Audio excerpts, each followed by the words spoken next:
Every parent sends their best child to school, and they expect that when they're here, they will learn the necessary skills and gain the requisite knowledge that they'll need to be successful. Too often, though, we as educators have been caught up with debating what success means, what it looks like, and how to measure it. When this is allowed to continue at a school level, it detracts us from setting a focus and clouds our sense of urgency to reach every child. As a principal, it's my responsibility to ensure that our staff, the parents, and most importantly, the students understand, in fact, live and breathe our razor-like focus on improving literacy achievement.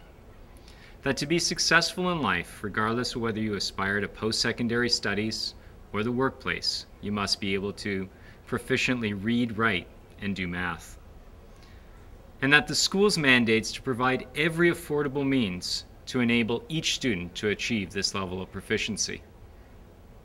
In practice, this means measuring on a regular basis how each student is progressing against the provincial levels of achievement, collectively building a plan for improvement, and then monitoring the impact of the implementation.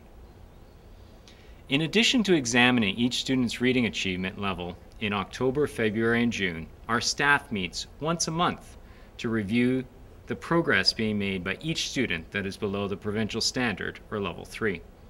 Collaboratively, we review samples of student work to sharpen our skills at assessing the strengths and specific needs for each of these learners, while learning ourselves how to apply this newly acquired knowledge to extend the learning of those at or above the standard already.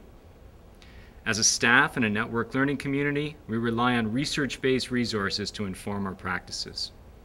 We often review materials such as the Guides to Effective Literacy Instruction, e-workshop, and the various Literacy and Numeracy Secretariat webcasts and monographs. There simply is no time or appetite for the traditional unit on, well, you can pick a topic, bears, unicorns, pumpkins, etc., unless there's a specific body of evidence that can demonstrate that these practices will improve achievement. If our responsibility is to ensure that we reach every student, then we need to ensure those students who are struggling, those that are at risk for not achieving the standard, are front and center in our planning, our observations, and our discussions.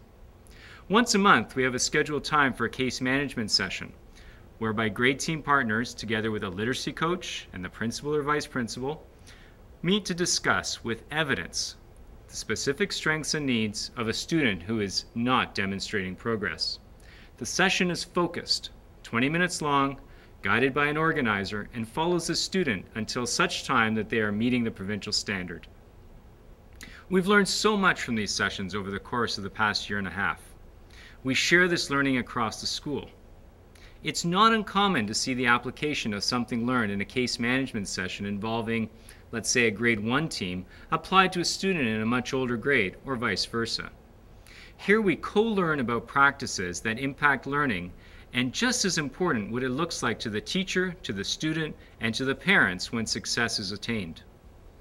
While classroom teachers make the biggest difference when it comes to a child's ability to achieve, we certainly can't ignore the important role that parental and community engagement plays. Once again, as the principal, it's incumbent on me to extend our focus on literacy achievement to parents and the community. And what better way to do this than through the students themselves? Over the past year, we've leveraged our Parents Reaching Out grant to develop resources to help parents and the school community better understand what and how students are learning to improve their level of literacy achievement.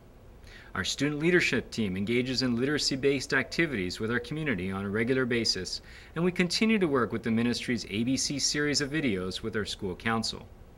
However, it is the daily work in our classrooms where students are using success criteria to examine their own learning and, together with their teacher, differentiating the type of extensions or reinforcing activities they will continue with at home that is most exciting.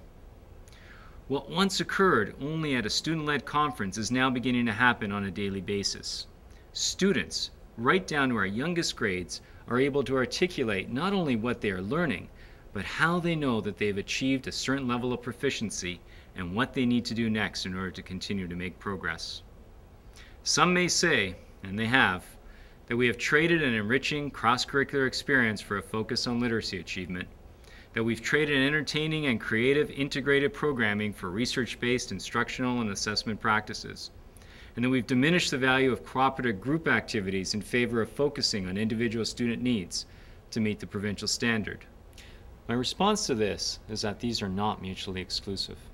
While competing points of view, interests, and pressures will never subside, our responsibility as educational leaders is to make the balanced choices supported by evidence that will see every child graduate with the necessary skills and requisite knowledge for success in life, no matter how you choose to define it.